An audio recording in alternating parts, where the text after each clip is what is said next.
Hey guys, tonight we're bundling ourselves inside the belly of an Arctic storm, deep in a world where the sun disappears for months, and warmth isn't just a comfort, it's survival. You're not surrounded by trees, there's no crackling fireplace, and your neighbors are mostly snow, ice, and the occasional seal carcass.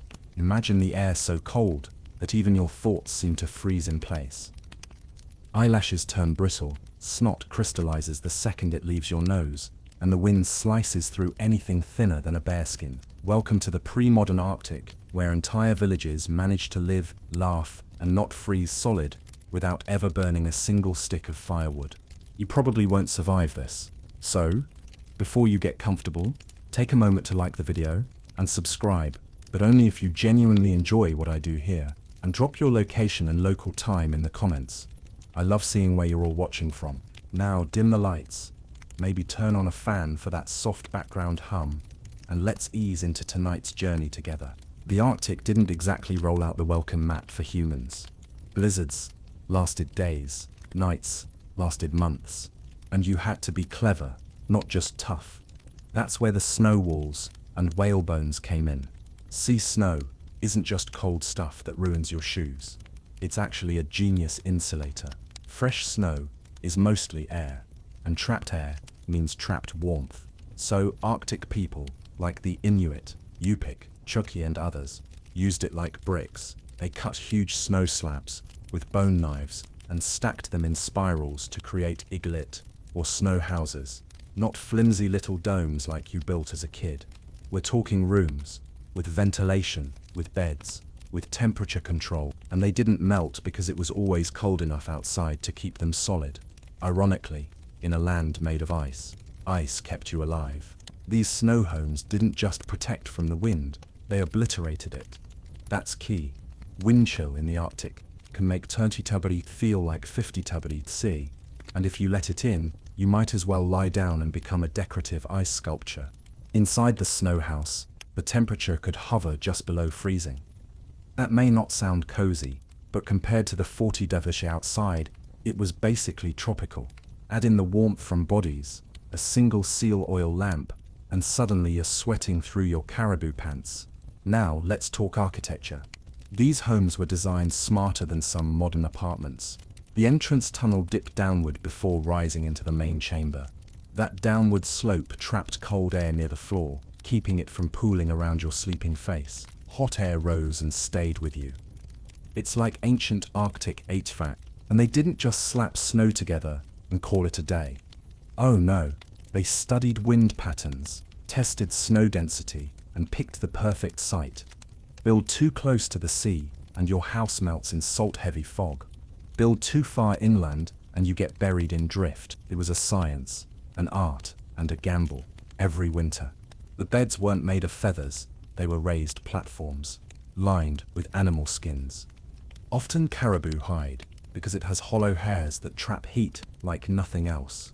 Fun fact, it insulates better than sheep's wool, which is lucky, because spoiler alert, no sheep in the Arctic. Some families even had multi-room igloo, one for sleeping, one for working, one for dogs or storage. A legit snow mansion. And the roof, a domed marvel made from inward-leaning slabs that locked together perfectly. No nails, no glue, just pressure and geometry, like a frozen Roman arc. Historians still argue whether these design principles spread from Siberia to Canada or evolved independently. Now, remember the part about no firewood? That meant no fire, no roaring flames, no smoky logs, no campfire storytelling. You didn't dare light a real fire in a snow house unless you wanted your roof to liquefy on your head. So heating had to be clever. Whalebones were part of the structure too. Massive, curved ribs used like support beams in coastal areas, where people had access to marine giants. You'd drag a whale skull inland, dig it into the snow, and cover it with hides and snow blocks. Boom, bone bunker. Some houses were semi-subterranean, half buried in snow and earth. Less material, more insulation. The top might be sealed with a stretched seal skin, translucent like wax paper, letting in just a whisper of daylight. If it was summer, otherwise it was blacker than your ex's soul in there. And get this, some communities even layered their roofs with moss or sod in warmer seasons. Insulation, camouflage, and a bit of green for the aesthetics. Not bad when the nearest IKEA is several thousand kilometers away. Want a fringe fact? Some cultures believed that snow houses had to be sung into being. The shape of the dome was said to mirror the sky or womb, and you had to coax it into form. Whether practical or spiritual, the result was the same. Homes that held heat better than some modern cabins. What about airflow though? You can't just seal a snow dome and expect to live. That's a fast track to carbon dioxide poisoning. So tiny vents were carved high in the ceiling, not always reliable. Sometimes they iced over. You had to poke them clear with a stick every morning, like brushing your teeth. Routine maintenance. Snow edition. And if the house cracked, sagged, or worse, collapsed, that wasn't a small problem. That was a death sentence if it happened at night, mid-blizzard. So building was serious work. Teams did it together, fast. You'd finish a house in a few hours if everyone helped. Like a frozen Amish barn raising. Still sound fun? No trees, no bricks, no fireplaces. But somehow entire families survived, even thrived inside nothing more than carved air and frozen water. The next time you complain your heating bill is too high, just remember, these folks heated their homes with nothing but body warmth, blubber, and the brilliant physics of snow. And they lived to see another sunrise, when the sun finally decided to show up again. Fat. That was the secret fuel of the Arctic. You didn't just eat it, you wore it, burned it, smeared it, even smelled like it. And thank whatever spirits were listening, because without fat, you wouldn't have lasted one day in the cold.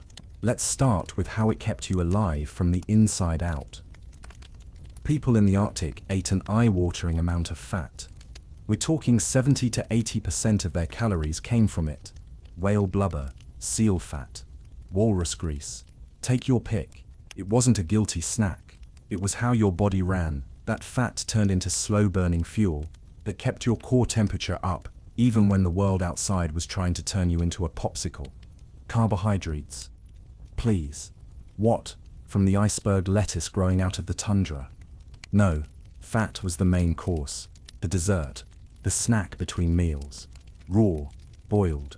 Sometimes fermented until it smelled like regret. It went down one way or another. And if you were lucky, you had some aged whale fat that had been buried in the permafrost for months. Soft and sour, like Arctic cheese. Delicious. Sorted. And it didn't stop at eating. You also burned fat in lamps. A seal oil lamp wasn't just mood lighting. It was your stove, your fireplace, your nightlight. A hollowed-out stone bowl filled with rendered fat, with dried moss or Arctic cotton as a wick. Light it, and that gentle flame might be the only thing standing between you and hypothermia. These lamps were surprisingly efficient. A single flame could raise the temperature in a snow house, just enough to keep frost off your eyebrows. Not quite toasty, but survivable. And the smell. Imagine a burning fish market mixed with wet dog. Cozy, right? But you got used to it. Some even rubbed fat on their skin to keep the cold out. Before the invention of Gore-Tex, you had seal blubber lotion. It worked. Formed a barrier. Stopped frostbite in its tracks. Of course, it also attracted flies in warmer months. But in the deep winter, no flies, just cold. Seal intestines were sometimes inflated and tied into flotation devices, or used as layers in clothing. Why? Because they were light, waterproof, and trapped heat. That's right, fat-covered guts might have been the reason you didn't die while hunting in a kayak. And speaking of kayaks, even those were sealed with fat. The seams in skin boats were smeared with thick, greasy globs of animal fat to keep the ocean out, and the hunter dry. Your entire survival system, clothes, boats, homes, skin, depended on staying dry and insulated, and nothing beat fat for that. Children were taught early on how to process blubber. It was a group effort. Strip the skin, render the fat, pour it into storage containers made from stomachs or bone. Slippery work, and the smell could haunt your dreams. But if you didn't help, you didn't eat. Here's a fringe detail for you. Some communities used fish fat to waterproof boots. You'd heat it up, rub it in, let it soak into the hide, and voila, instant Arctic footwear. Stylish? Maybe not. Effective? You bet. Historians still argue whether some cultures truly relied on fat for heating more than anything else, or if they actually used hidden caches of driftwood or dried moss more frequently than we assume. But the one thing no one debates is this: fat was life. Imagine having a pantry full of nothing but slick, glistening hunks of blubber, no seasonings, no garlic, just fat, and you're thankful for it because biting into it means another day of not freezing to death. Let's not forget, you didn't just stay warm because of fat, you stayed alive through the social systems around it. Fat was shared, traded, measured carefully. Grandmothers knew exactly how long a single chunk could last a family. And there were strict taboos around wasting it. Waste fat, and you might as well insult the spirits of the sea. Very bad idea. During the darkest months, when the wind never stopped and the world outside was frozen solid, you sat near your little fat lamp, chewing a piece of whale skin with a strip of blubber still attached. You huddled under your furs, belly full of grease, heartbeat just a little slower thanks to the sheer heaviness of it all. And you were warm. Fat wasn't a luxury, it was strategy. It was science, before science had fancy words. You burned it in every possible way, internally, externally, and spiritually. You didn't just survive on fat, you thrived on it, and in the Arctic, that made you rich. Clothing wasn't fashion, it was survival gear. And if you didn't get it right, layered wrong, sewn wrong, tied wrong, you'd be frozen stiff before you even left the village. Arctic people developed what might be the most efficient cold-weather wardrobe in human history, long before the word jacket even existed. The MVP of this entire operation: caribou hide. Not reindeer, technically, caribou. They look similar, sure, but caribou have a little secret. Their fur is made of hollow hairs. Each hair traps heat like a vacuum flask, and when you stack thousands of them across a hide, you get something warmer than any downcoat money can buy. Now, here's the genius part. You wore 2 layers of this stuff. Inner parka, fur side against your skin. Outer parka, fur side facing out. It created an insulating air pocket between them.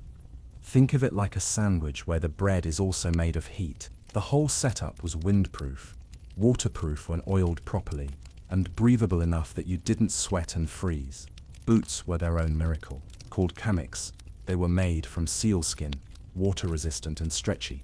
Inside you'd stuff dry grass or moss as insulation. No socks, just plant fluff and instinct, and if your feet got wet, you changed the stuffing. That's right, Arctic folk basically invented the first disposable sock inserts, made of tundra. Gloves? Double layered again. Inner mitt made from soft, warm skin, outer shell from tougher hide. Mittens were always better than gloves. Fingers huddled together meant shared heat. Imagine your fingers holding a support group for warmth. And then there's the hood. Oh, the hood. These weren't flimsy pull strings.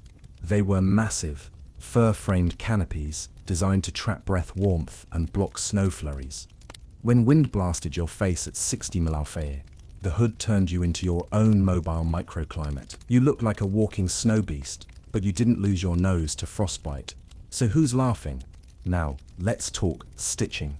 You didn't just slap this clothing together. Sewing was sacred, done with bone or ivory needles, and sinew thread. Yes, sinew, the fibrous cords from animal muscles. Modern thread freezes and snaps. Sinew, it contracts when wet, sealing seams tighter. If it wasn't sewn tight enough, the wind would find you. And once the wind finds you, it doesn't leave politely. A quirky detail: clothing was gender-specific in design. Women's parkas often had rounded hems, while men's were pointed. Not just for style, the cuts affected movement and airflow. Some parkas even had a baby pouch inside, like a reverse backpack, so infants could stay warm against a mother's skin, shielded by both her body heat and layers of fur. Historians still argue whether these designs originated from a single root culture and spread or evolved independently across the Arctic rim. But the functionality is undeniable. These outfits were engineered better than some spacesuits. And they weren't one size fits all. Every piece was custom fitted. A child's first parka was a rite of passage, tailored by hand, fur carefully chosen. Kids learned early how to dress themselves. No small feat when your outer layer has 6 ties, 3 toggles, and weighs more than your dog. Speaking of dogs, they got coats too. Not fancy sweaters, but utilitarian vests that kept them running across ice without freezing their muscles. The entire village wore fur, no exceptions. Imagine getting dressed in this setup. First, the inner layer, then the outer, then boots, tied tight, then mittens, hood, belt, each layer overlapping, sealing the next. It took ages, but once you were in, you were sealed. Your own self-contained thermal unit. You waddled a little. You might have smelled like a seal, but you did not die. And here's a fringe gem. In some regions, birdskin parkas were used during warmer months, sewn from the pelts of seabirds, feathers in, skin out, up to 60 birds per coat. It was like wearing a feathered raft, lightweight, insulating, and oddly somewhat fashionable in a don't look too closely kind of way. Clothing maintenance was non-stop. You dried it carefully over low heat, never directly over the lamp. You patched holes with matching fur. You stored garments with carved charms or symbols, hoping the spirits would keep the seam strong, because if your clothes failed, your body would follow. Fast. And no, you didn't wash them often. Water was too valuable, and getting wet was a death trap. Instead, snow was used to dry clean garments. You'd rub clean snow over the fabric to remove grime, then shake it out and hang it to freeze dry. Laundry day was a quiet, crunchy ordeal. This wasn't dressing up, it was dressing for war, a daily battle against cold, moisture, and wind. You had to think like an engineer, and sew like a surgeon, and somehow, with nothing but bone tools, animal skins, and ancient intuition, Arctic people created what might be the warmest, smartest, most adaptable clothing system in human history, all without a single zipper. Personal space didn't exist. Not because people were rude, but because heat was sacred and you didn't waste it on solo sleeping arrangements. Staying warm meant getting very cozy with the people around you, whether you liked them or not. In an Arctic home, especially during the long, sunless winters, sleeping was a strategic affair. Everyone lay together, parents, children, elders, sometimes even the dogs, all bundled under thick caribou hides. You didn't sleep next to each other. You slept around each other. It wasn't weird, it was thermodynamics. Your body gives off heat. So does everyone else's. And in a snow house, with zero insulation besides what you wear and what you burn, bodies are basically space heaters in meat form. This wasn't affection, this was insulation. A very human, slightly sweaty pile of survival. And no, it didn't smell like lavender and clean linens. Remember, you weren't bathing. Clothes rarely got washed. People rarely got washed. So you smelled like fat, smoke, fur, and whatever fish guts you cleaned that day.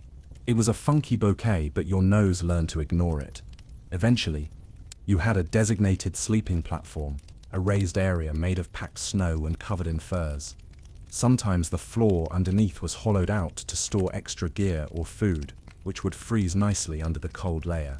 Kids slept closest to the parents. Elders were tucked in like national treasures. Everyone had a place, and every inch of skin you could press against another person meant one less part of you that might freeze. The hierarchy of warmth mattered. Babies got tucked inside fur wraps and kept against their mother's skin, under the parka. Teenagers? They'd get shoved in the middle, where the heat pulled. Adults usually took the edges, and the bravest, or maybe the lightest sleeper, slept closest to the entrance, just in case a bear decided to poke its head in.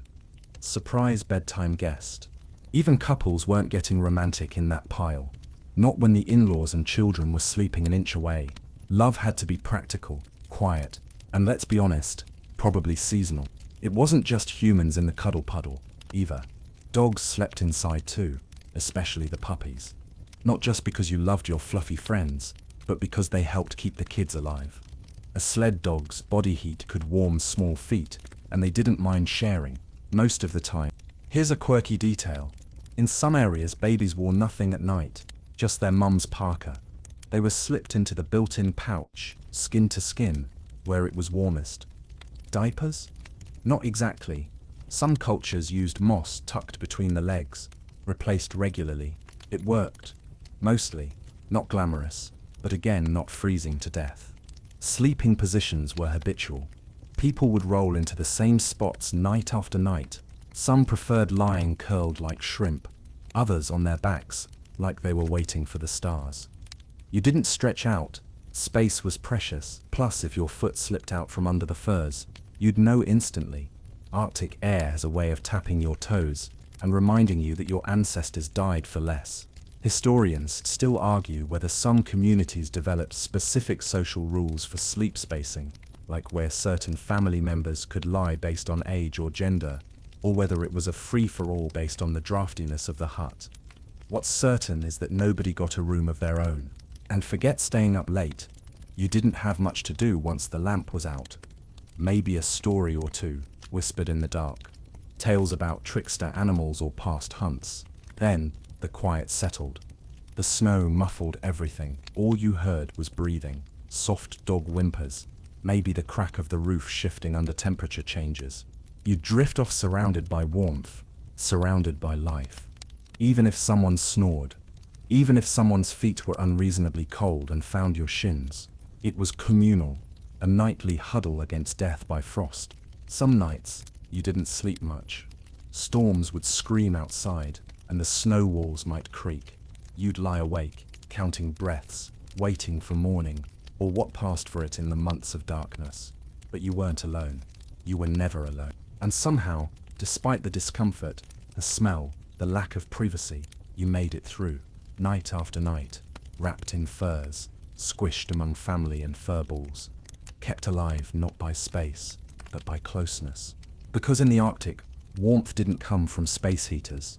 It came from sharing body heat like your life depended on it. Because it did. Dogs weren't pets, they were teammates, protectors, engines, and on particularly cold nights, space heaters with tails. In the Arctic, a dog didn't sleep in a doghouse. It slept in your house, and you were lucky to have it there. A good sled dog could haul hundreds of pounds across miles of ice, but it also curled up beside your kids and radiated body heat like a living furnace. You'd fall asleep with your feet tucked under your parka, pressed gently against your warmest dog. They didn't mind, probably, unless you kicked in your sleep. These weren't golden retrievers or pampered poodles. They were tough, thick-furred creatures built for the elements, part wolf, part blizzard-proof tank. Their fur was dense and oily, repelling snow.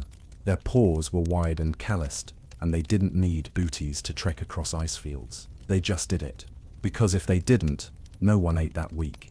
At night, most dogs were brought inside the snow house, or hut. Not because you were spoiling them, but because they were worth more than gold. You couldn't afford to let them freeze, get injured or wander off, and when the wind howled like an angry ghost, those dogs huddled down beside you, steaming slightly from the day's exertion. Sometimes they slept near the door, alert for danger. A low growl from a half-asleep dog could mean a polar bear was sniffing around, and if your dog lunged for the exit, you followed fast. That barking blur might be the only thing between your family and a bear-sized disaster. Kids grew up with these dogs. Learned their names, their personalities, their quirks. You'd see a 6-year-old tying rawhide cords into harnesses while their dog lay patiently nearby, thumping its tail. There was mutual respect. You took care of your dog. Your dog, in turn, pulled you through blizzards and warmed your frozen limbs without complaint. They were part of the family, but they weren't coddled. They got the same food as people when there was enough. Seal scraps, fish guts, chunks of fat. In lean times, it was harder to feed your dogs than yourself. But you had to, because if the dogs didn't survive, neither did you. Here's a fringe detail. Some communities had burial customs for dogs, just like humans. If a lid dog died, it might be wrapped in hides and placed carefully under stones, facing east. Because that dog wasn't just an animal, it was a lifeline, a partner, an old soul that had guided your family through the worst of winters. Historians still argue whether dogs were first domesticated in the Arctic, out of companionship or necessity. Most agree, once the relationship formed, it became one of the most enduring and essential survival alliances in human history. Puppies were raised with care, taught early to obey voice commands, to follow hand signals, to trust the harness. And training wasn't just about pulling sleds. Dogs had to learn when not to move, like when you were hunting seals and couldn't afford any noise. A good dog sat still as a snowdrift for hours. When a storm rolled in and visibility dropped to zero, you didn't trust your compass. You trusted your lead dog. That nose, that memory, that uncanny ability to find a trail buried in feet of snow. You'd tie yourself to the sled and let the dog guide. It usually worked. Usually. They slept in groups, like little furred constellations curled into balls, tails tucked over noses, ears twitching at distant sounds. You'd hear them snoring sometimes, or dream barking. A tiny yelp, a twitching paw, maybe chasing phantom seals in their sleep.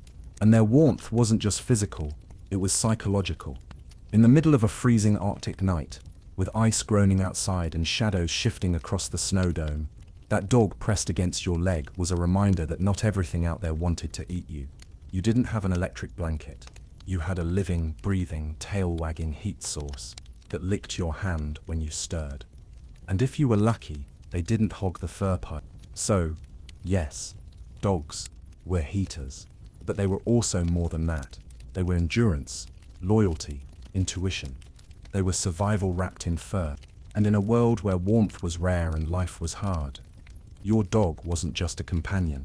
It was hope, in a house made of snow, with walls that could melt if you breathed too hard. The seal oil lamp was king. It flickered low and steady, a tiny flame in a tiny bowl, and it did absolutely everything. Need light? That's the lamp. Want to cook? Lamp.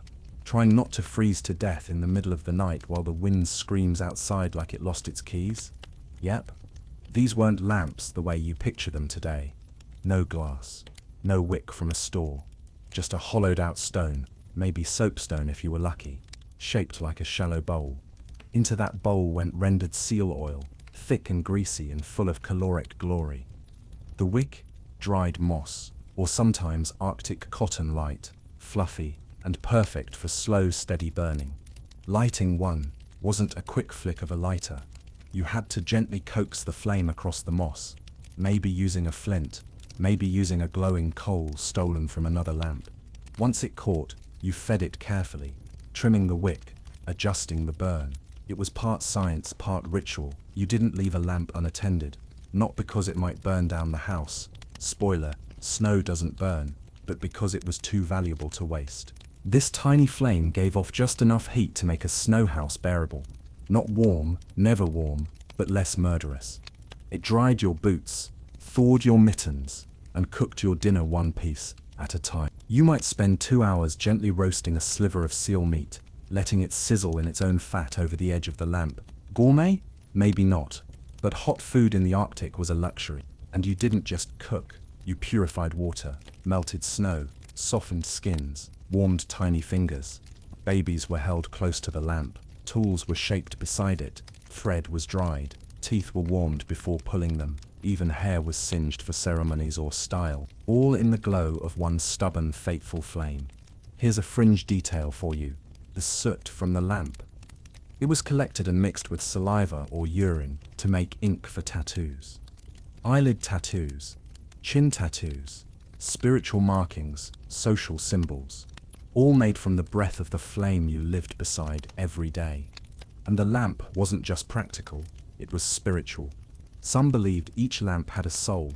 It had to be treated with respect, kept burning steadily, shielded from sudden gusts. Women often tended the lamp, guarding it through the night, adjusting the wick every few hours like a sacred chore. If the flame sputtered unexpectedly, omen, bad one. Historians still argue how widespread lamp-related rituals were across different Arctic cultures.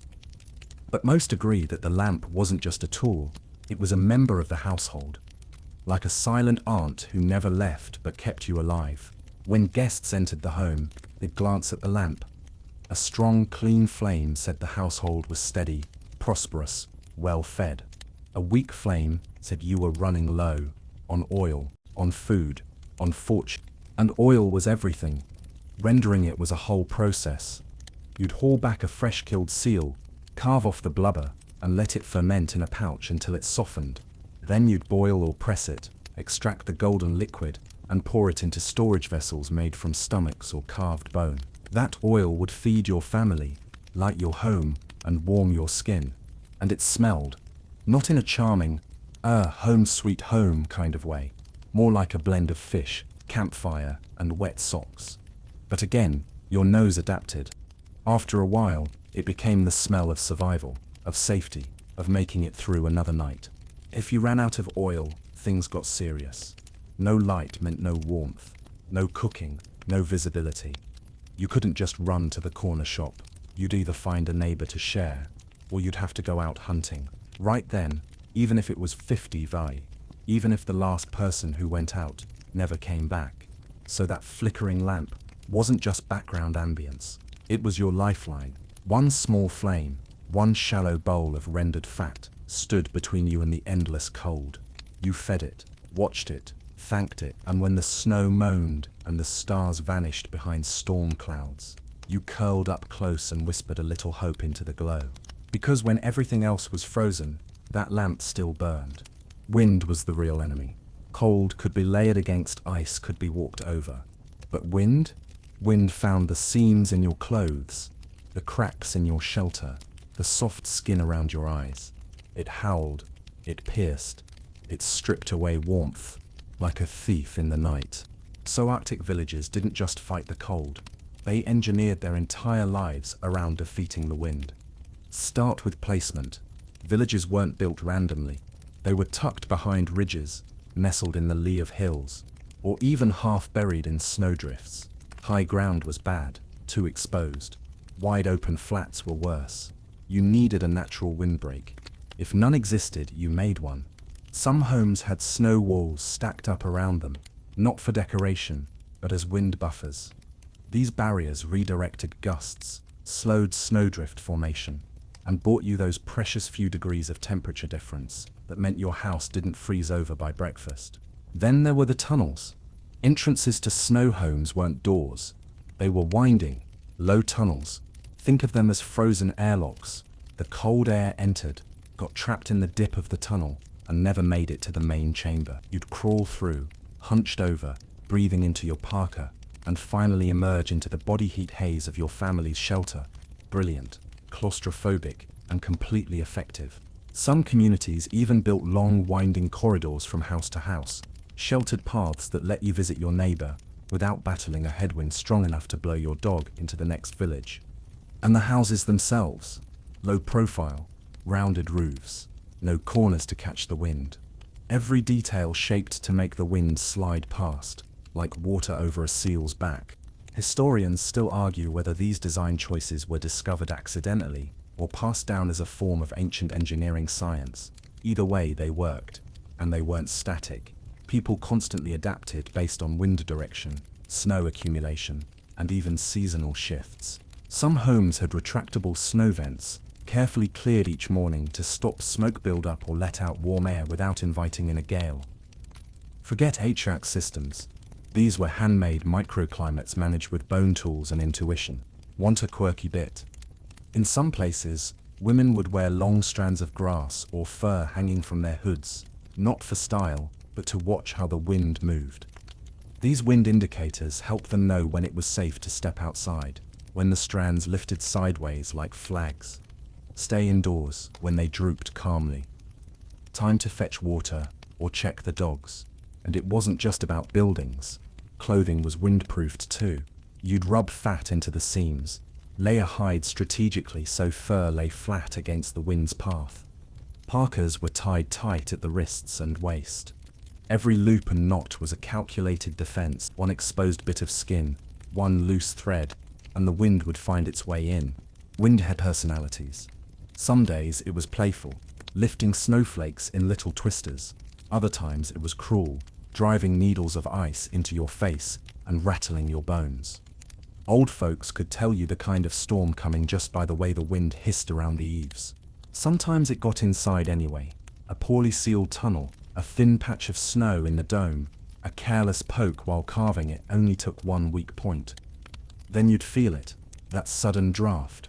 Everyone would stop talking, A head would turn, a breath would hang in the air, like a question. Someone would move fast to patch the breach before the temperature inside dropped by 10 degrees in 5 minutes. The snow itself helped fight the wind. As ironic as it sounds, the more it snowed, the warmer things got. Insulation piled naturally. You'd let snow drift up around your walls, let it bury the outer layers of your home. It was like nature helping you build a winter coat for your house. But when the wind really got going, it could erase landmarks. Your village could vanish into white in minutes. That's why people tied ropes between buildings. Yes, ropes. You'd hold on to them like lifelines as you stumbled between houses, eyes barely open, head down, body bent. Without them, you could wander 30 feet off course and never find your way back. And let's not forget the sound. The wind was always talking, through cracks in the snow, across frozen plains, over bone piles and driftwood caches. It moaned, it whistled, it screamed like something ancient and angry. Kids grew up knowing its voice. Adults respected its moods. No one ignored it. So if you ever find yourself dreaming about Arctic life, imagining that quiet, beautiful world of snow and stars, remember this: it wasn't always quiet. The wind was there, a constant pressure against your world, trying to get in. And you, wrapped in skins, huddled by your oil lamp, behind snow walls you carved by hand, you fought it off, one gust at a time. Now picture this. You're not just walking into a snow house, you're climbing down into it. Why? Because digging into the earth kept you alive better than building on top of it. Welcome to the world of subterranean survival, where going underground wasn't a last resort, it was the plan. Arctic homes were often dug straight into the permafrost. That's permanently frozen soil, in case the name didn't give it away. Doesn't exactly sound like prime real estate, does it? But it was, because below the surface, the wind couldn't reach you. The cold couldn't sink much lower, and the earth, surprisingly, offered a sort of frozen stillness that you could actually work with. These semi-subterranean homes were often called pit houses. The blueprint was simple but genius.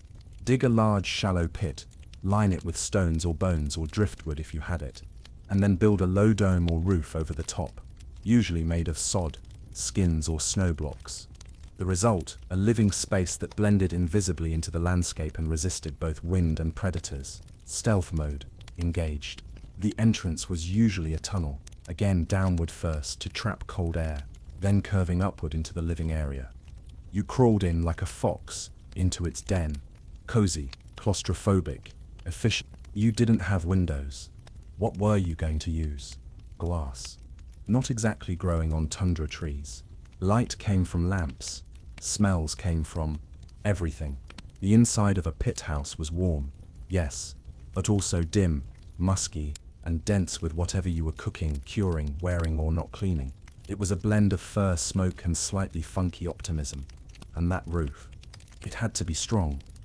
In some cases, whale ribs were used as structural beams, huge arching bones placed across the pit, covered in layers of hide, sod, and snow.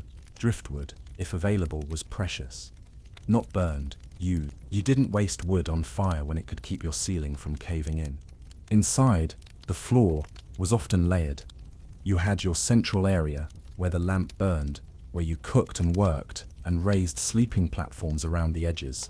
Fur piles and caribou hides created cozy nooks where whole families huddled up like hibernating animals. Want a quirky detail? Some pit houses were designed with false tunnels or extra doors, not for decoration, but to confuse polar bears or hostile visitors. Imagine designing your home so an angry predator gets lost on the way to your sleeping mat. Historians still argue how widespread underground dwellings were in ancient Arctic cultures. Some believe they were standard across seasons. Others say they were mainly winter refuges, with lighter tents or skin structures used during summer migrations. Either way, when it got cold and stayed cold, digging down was your best move. You even stored food underground, using the natural freezer of the earth itself. Dig a pit, line it with stone, cover it with hide, boom, icebox. You could keep fish, meat, even berries in there. Frozen solid, smelled terrible when opened. But hey, no one was making charcuterie boards in 40. Ventilation was tricky. You had to be careful. Let too much warm air escape, and you'd be shivering by dawn. Let too little escape, and you'd suffocate in your sleep. So small vents were placed high up, carefully monitored. Some households used feathers or threads to detect airflow. If the feather was swaying, the vent was working.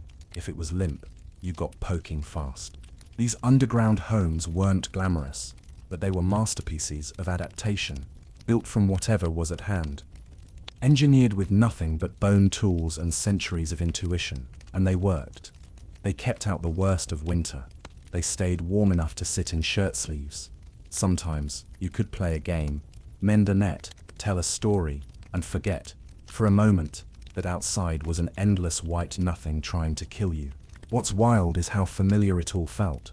The family routines, the worn spaces, the little domestic quirks, kids carving toys from antler, someone muttering while sewing a parka sleeve, a cousin snoring too loudly in the corner. It wasn't survival horror, it was survival normal, just colder. You weren't waiting out the winter in fear, you were living through it, one lamplit evening at a time. Inside a mound of earth and bone and snow, hidden from the sky but full of life, because going underground didn't mean giving up. It meant you understood the rules, and you were smart enough to bend them. Let's talk hygiene, or rather let's talk about the complete, unapologetic absence of it. Because in the Arctic, long before running water and soap dispensers, staying clean was optional, staying warm, non-negotiable. And sometimes, those two things were at odds. Bathing in sub-zero temperatures wasn't brave, it was reckless. Splashing water on your skin could freeze it solid before you had time to blink. And if you got wet, truly wet, you were on the express train to hypothermia. So most Arctic people just didn't. Not for months at a time, and that wasn't lazy, that was smart. Your clothes stayed on, constantly. Parkas, trousers, boots, all layered, all essential, all never removed, unless absolutely necessary. You didn't peel off your gear for comfort. You'd peel it off only if you were in a warm, protected space, and even then, only briefly. Changing clothes was a surgical operation. And the smell? Oh, it was intense. You had smoke from the lamp, grease from the food, the oily funk of seal fat rubbed into boots, and then just to top it off, the glorious perfume of unwashed bodies wrapped in animal skins. Everyone stank equally, so no one noticed. Or maybe they noticed and just powered through.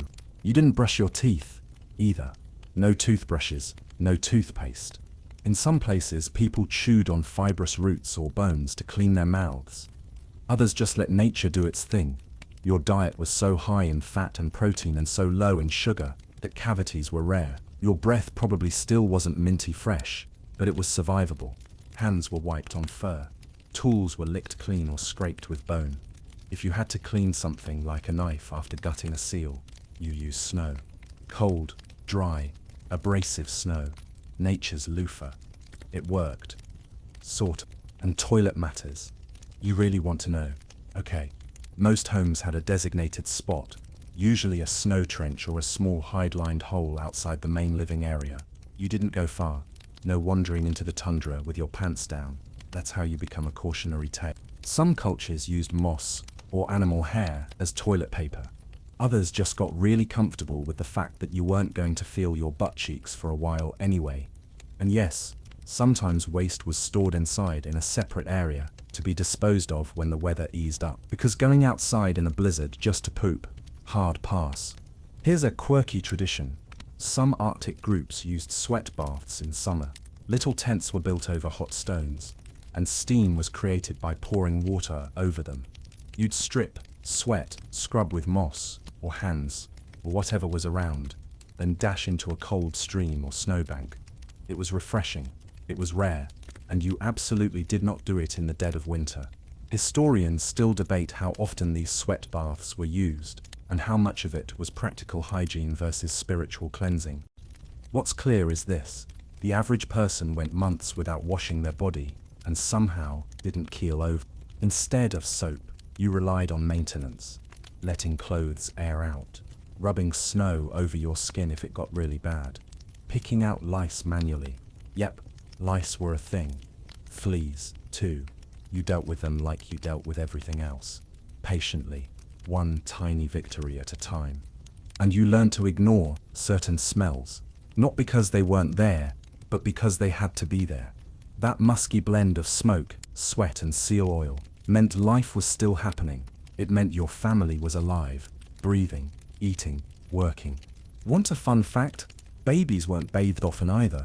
They were wiped clean with moss, bundled in furs, and carried around like living hot water bottles. If they peed, the moss absorbed it. If they pooped, well, let's just say someone's job involved regularly checking the situation and swapping out the liner. Still think your morning shower is a struggle? Living without firewood meant living without hot baths, without boiling water for laundry, without steaming your socks. You kept clean enough, just enough, and you didn't waste time worrying about what you smelled like. You worried about food, warmth, wolves. And the amazing thing, it worked. People survived. Families thrived. And yes, they stank. But in the Arctic, smell was not a social failure. It was proof you were still alive. Wool wasn't part of your vocabulary. Not because you didn't want it, but because sheep weren't exactly thriving in Arctic conditions. So instead of wool, cotton, or anything vaguely fluffy and civilized, you got creative, radically, beautifully creative. You used sinew, you used feathers, you used fish skin, and in one of the boldest fashion moves in human history, you sometimes wore an entire coat made of bird pelts, with the feathers still attached. Let's break that down. In coastal regions, especially among Siberian and Aleutian communities, people crafted parkas from the skins of seabirds. Not just one or two birds, 60, 80, even 100 tiny pelts stitched together into a feathered masterpiece. Puffins, murres, cormorants, any bird with dense waterproof feathers became part of the outfit. Feathers inward, skin outward. Why? Because feathers trap heat, and they also wick away moisture. If birds didn't freeze to death while diving into ice water, you figured their feathers were doing something right. The thread, that's where sinew came in. Fibrous strips pulled from animal tendons, dried, split, and softened. Sinew wasn't just thread, it was genius. When wet, it swelled and sealed stitches, meaning your coat got tighter and more waterproof the more snow or sweat it encountered. Take that, Gore-Tex. And you weren't exactly sewing on a plush work table under good lighting. You were squatting beside a seal oil lamp, poking holes through bird skin with a needle made of bone or ivory, and pulling sinew through with frozen fingers. One slip, and the thread snapped. One missed stitch, and the wind found its way into your armpit. Every garment was a battle. Clothing had layers, sure, but also types. Underlayers were often made from softer hides, fox or even squirrel, if you had it. The outerwear was tougher. Caribou, seal, or bear. No fancy patterns, just animal after animal, turned into the warmest armor ever made by hand. Shoes? Boots made of fish skin or seal skin. Fish skin sounds gross, but it's surprisingly durable when treated properly. Scales stripped, skin scraped and dried, then oiled for water resistance. Imagine slipping on a pair of trout loafers. Arctic shit. And don't even think about metal zippers or buttons. You tied everything, loops of hide, toggles of bone, sinew laces. Getting dressed was like closing a tent. You secured every gap, every fold, every bit where wind might sneak in and try to murder you. Historians still argue how specialized these outfits were across different Arctic zones. Was fish skin more common in eastern Siberia? Did bird skin parkas appear earlier than we thought? The archaeological evidence is patchy because, well, organic materials tend to disintegrate after 1,000 years in ice. But what survived shows an astonishing range of craftsmanship. And then there were the accessories. Snow goggles carved from driftwood or bone, with narrow horizontal slits to prevent snow blinders. Belts made from walrus skin. Hoods with fur trim, so thick it formed a barrier against wind. Even gloves had double layers. Inner mittens of soft fur, outer shells of tougher skin. Want a quirky fact? Some outerwear was intentionally oversized. Not for comfort, but so you could crouch down and pull the coat completely over your knees. while resting. Instant portable shelter. You became the tent. And none of this was decorative. No beadwork, no embroidery, unless it served a purpose. A charm stitched into a hood might protect you from wolves. A carved toggle might honor your grandfather, but fashion for fashion's sake, not when you're dressing for fashion 60.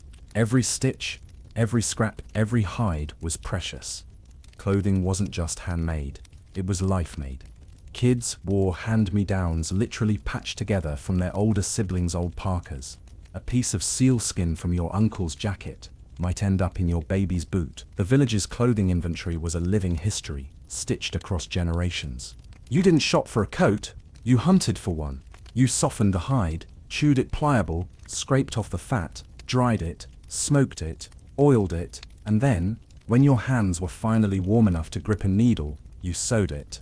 Slowly, carefully, because if you rushed it, you'd wear your mistake out on the ice. Wool. No thanks. Your closet was already full of feathers, skins, fish, and a level of craftsmanship that would make most modern tailors cry. And all of it, every last stitch, was designed not to look good, but to keep death out. Dinner didn't come warm and ready on a plate. Most of the time, it didn't come warm at all. In the Arctic, food was frozen before you could blink, and the idea of a hot meal was more of a luxury than a routine. You ate what you had, and what you had was usually ice cold and half fermented. Delicious? That's negotiable. Life-saving? Absolutely. Food preservation in the Arctic wasn't about fancy techniques. It was about leaning into the environment. The ground was the freezer. Your backyard was colder than any industrial refrigeration unit. So you used it. Fish were gutted and immediately laid out in the snow. Meat was buried in pits. Blubber was stacked in cold storage mounds that might have looked like trash heaps, but were actually pantries of greasy, frozen gold. And because cooking required fuel, fat, driftwood, whatever you could burn, most meals weren't cooked. You ate raw seal, raw whale, raw fish, fresh, frozen, or fermented. Sometimes, all three in the same bite. Take Iganuk, for instance, chunks of seal or walrus meat buried in a pit and left to ferment for weeks, even months. When finally unearthed, it smelled like it had an opinion about you. Strong, pungent, but packed with calories and easy to chew once you got past the taste that hovered somewhere between sweaty socks and sharp cheese. The cold was both enemy and ally. It made fishing risky and hunting harder. But it also meant food could be stored almost indefinitely. You didn't worry about spoilage in the winter. You worried about things freezing so solid you couldn't cut them. Saws were sometimes used to portion out dinner. Seriously, if your fish was rock hard, you didn't slice it with a knife. You sawed it like lumber. And chewing wasn't just for eating. It warmed your jaw, kept blood flowing to your face, and gave your body a subtle little workout. Gnawing through frozen whale skin is like doing reps with your molars. Plus, it gave you something to do while staring into the endless white outside. Meals were usually shared. You didn't eat alone unless you were hunting. The family gathered around the lamp, pulling strips of meat from shared plates or ice slabs, depending on the setup. Everyone got a bit. Elders were served first. Children were taught early how to cut and chew properly, how to portion their share. No wasting, no leftovers. Not because you were polite, but because survival didn't allow room for picky eaters. A quirky snack, frozen fish eyes, popped out and eaten raw, sometimes still glistening. High in nutrients, squishy, yes, but in a place where vitamins were rare. Eyeballs were considered delicacies. Also, bones, tiny fish bones were sometimes chewed like snacks for calcium. Crunchy, unexpected, kind of like snow-flavored popcorn. Historians still argue how much raw versus cooked food was consumed in different communities, especially before the introduction of iron pots through trade. What's agreed on is this: most of your nutrition came from fat, protein, and what the ocean reluctantly offered up. Vegetables, fruit only when preserved. Berries were gathered in the brief summer and stored in seal oil to prevent spoilage. A spoonful of fermented crowberries in January felt like winning the lottery. Hot meals did happen. Slowly, sparingly. You might boil a pot of meat on a seal oil lamp over hours, simmering gently until the room smelled vaguely edible. Or roast a sliver of fat over the flame for a warm bite. But again, fuel was precious. You didn't waste a day's worth of oil just to warm up dinner. And drinks. Melted snow if you were lucky. Otherwise, you chewed ice or relied on the moisture in raw meat. Yes, meat hydration. Doesn't sound refreshing, but it worked. Food wasn't about flavor. It was about fuel. You didn't eat to enjoy. You ate to not die. And somehow, within that system of icy pantries, fermented seal, frozen fish, and chewy jaw exercise dinners, people stayed strong. Kids grew up sturdy. Hunters walked for miles. Mothers raised children on nothing but fat, meat, and inherited wisdom. And when you finally got something warm in your belly, when the lamp boiled your pot just long enough, when you sipped warm broth made from seal ribs and whale skin, it wasn't just food. It was hope in a bowl. Firewood was a fantasy. In the Arctic, trees didn't grow tall. They didn't grow at all. No forests, no kindling, no logs to split and stack in neat little piles beside the porch. The only wood you ever saw was driftwood, and that meant it had to wash ashore from somewhere hundreds or even thousands of miles away. Every stick was a gift from the sea, and you never burned it unless you absolutely had to. Driftwood was used for structure frameworks in snow houses, roofing and pit dwellings, sleds, weapons, tools. Burning it, that was a last resort. Firewood wasn't just rare, it was sacred. If you found a nice chunk of driftwood, you didn't think bonfire, you thought dog sled runner or replacement spear shaft. Instead of big fires, you relied on your seal oil lamp. It was small, steady, and infinitely more fuel efficient than open flames. And it didn't require wood, just fat, which conveniently also kept you alive in about 5 other ways. But there were times, maybe you were on the move, maybe a storm destroyed your lamp, maybe you needed heat now, when you had no choice. That's when you scraped together whatever burnable scraps you could find. Dried moss, Arctic cotton, bits of animal dung. Yes, poop dried and compacted. It burns slow and hot, if not pleasantly. Some cultures collected shrubs or twigs during the short summer window when a few hardy plants braved the tundra. These were dried, hoarded, and used sparingly. A small pile might last an entire season. You never wasted a fire on something you could eat raw or thaw with body heat. The Arctic budget didn't include optional flames, and you got creative. Whale bones, though not flammable themselves, were sometimes soaked in fat and used as slow-burning heat sources. You didn't light them up like torches, more like smoldering logs, made of calcium and desperation. A quirky note: some communities traded with southern tribes or seafaring visitors specifically for fire-starting materials, flint, iron, even hardwood slats. If you managed to score a bow drill or steel striker, you became the village hero, the literal spark of the party. Everyone suddenly needed your help starting their lamps. Historians still argue whether driftwood was used more for fuel or for construction, especially in regions closer to tree lines like southern Alaska or northern Scandinavia. But north of that line, above where trees dared to grow, wood was not part of daily life. It was a rare visitor. And when driftwood did appear, bleached, twisted, crusted with salt, it wasn't wasted. It might become a sled part, a spear, a fishing hook carved with care, even art. Some carved totems or charms from it, embedding stories into wood that had already traveled farther than any dog sled. There were no campfires under the northern lights, no story circles with crackling logs.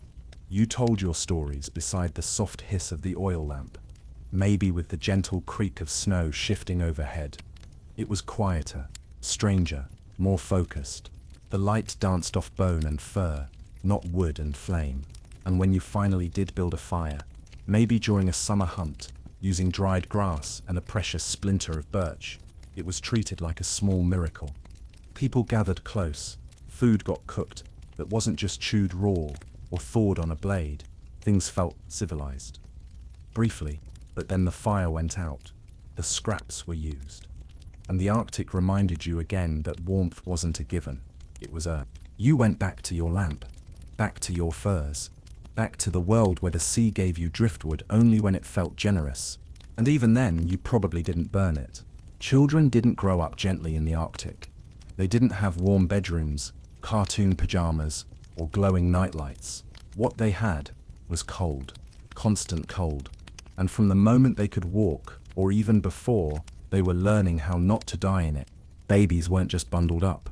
They were wrapped like little meatloafs in multiple layers of fur, often carried against a parent's skin inside the parka. That kept them warm, sure, but also meant they absorbed body heat directly. You didn't put a baby down to nap in the corner. You wore it all day, like a very opinionated hot water bottle. Diaper technology. Moss. That's right. Soft, absorbent tundra. Moss. Tucked beneath the baby, then replaced regularly. You didn't have laundry soap. You had dry snow and optimism. You cleaned the baby with snow too, by the way. And they didn't cry about it. Much. By the time they were toddlers, Arctic children knew what frostbite looked like. They could identify white patches on skin. They knew not to touch metal with bare hands. And they definitely knew not to breathe deeply, with their mouth open in 40 degrees C, unless they wanted their lungs to feel like they'd inhaled glass shards. Their toys weren't plush animals.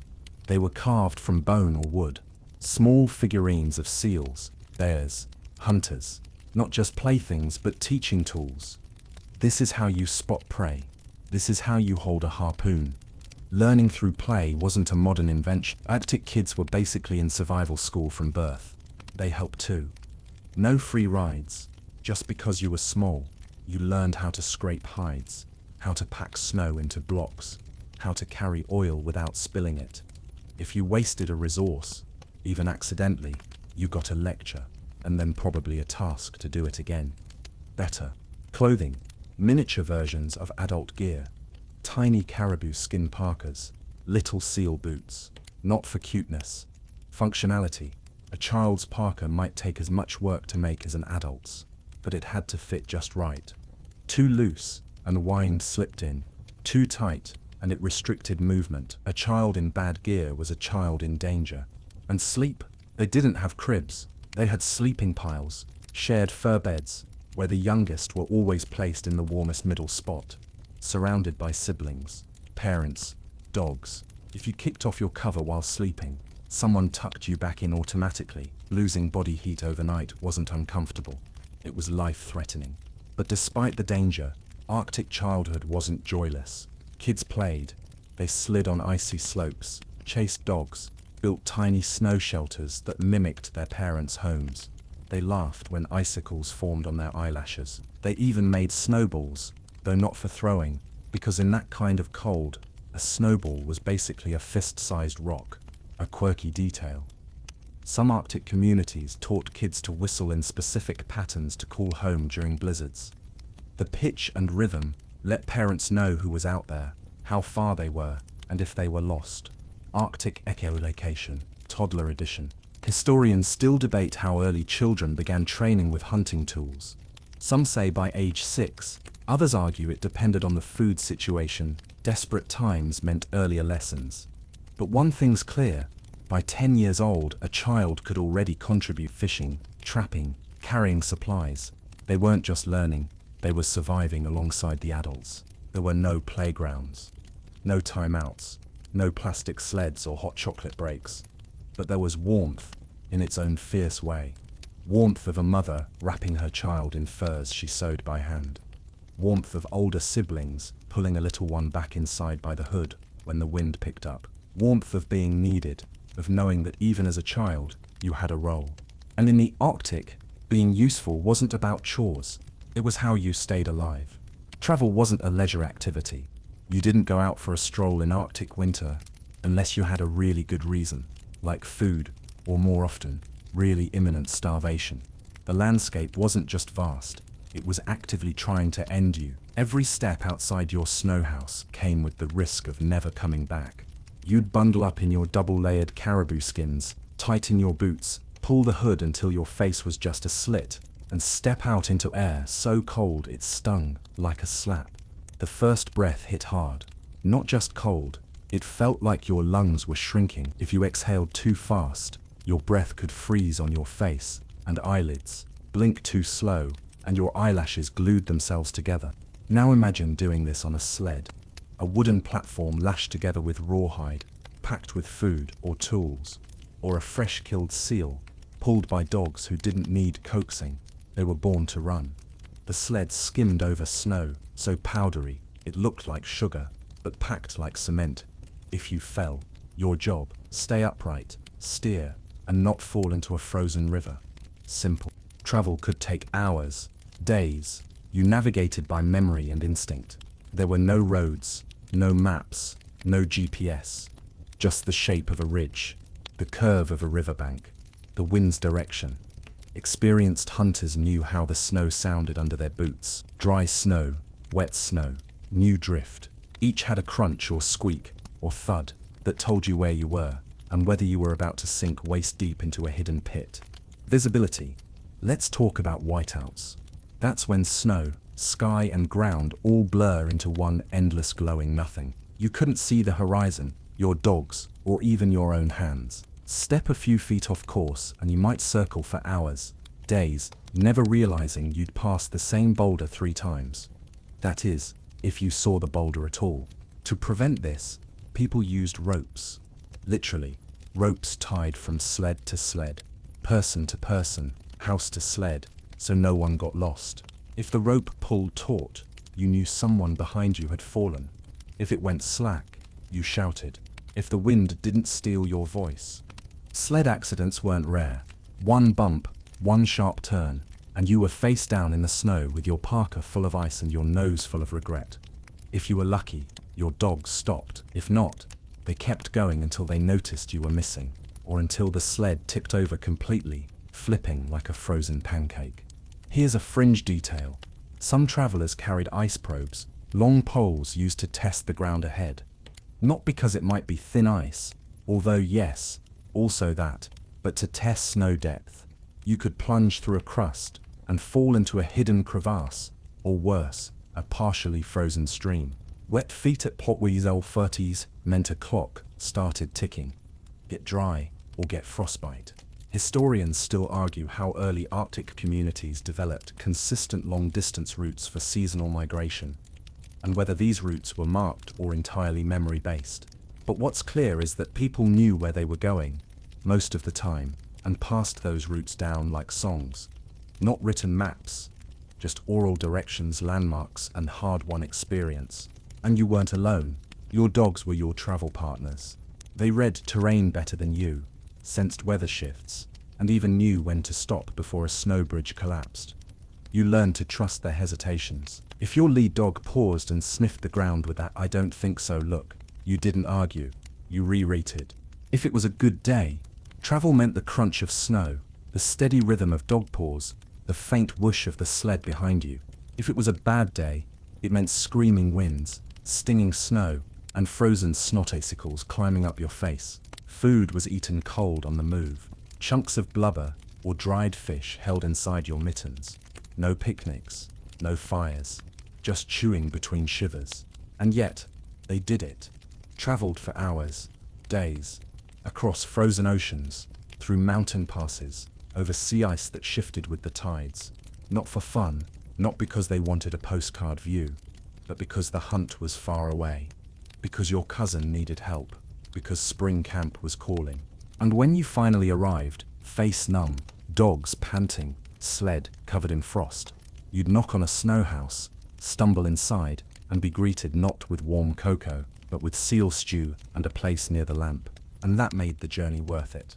You didn't sleep peacefully in the Arctic, you slept lightly, and you never ever let your guard down completely. Because out there lurking in the dark, sniffing at the edge of the wind was something bigger, hungrier, and less impressed by your snow house than you'd like to think. Polar bears. They weren't just a distant danger, they were a nightly possibility. These weren't cartoon bears. They were silent, patient predators, often heavier than a small car, and perfectly camouflaged in the snow. And when they were hungry, they didn't knock, they sniffed, circled, and tested your entrance flap with one clawed paw. So, yes, you slept with weapons, knives, spears, bone harpoons, right next to your bed, under your arm, even clutched in your mittened hand. Not out of paranoia, out of pattern. It was what you did. Some households placed a stone or bone tripwire outside their tunnel, something the bear would knock over. You'd wake up to the clatter and immediately go from sleeping to ready. No groggy fumbling, no rubbing your eyes. Just sit up, reach for your blade, and listen. Children were trained early to stay still and quiet if a bear came near. You didn't cry, you didn't scream, you went flat, stayed low, and let the adults handle it. That meant the same adults who'd been hunting bears since they were children. And sometimes it meant fighting a polar bear in the dark, inside a snow house, with nothing but a knife and your own courage. And remember, these were not wide open structures. The inside of your home was cramped, ceiling low, space tight. You didn't have room for acrobatics. Just one fast lunge, one clean stab, one hope that the bear didn't swat you across the dome like a rag doll.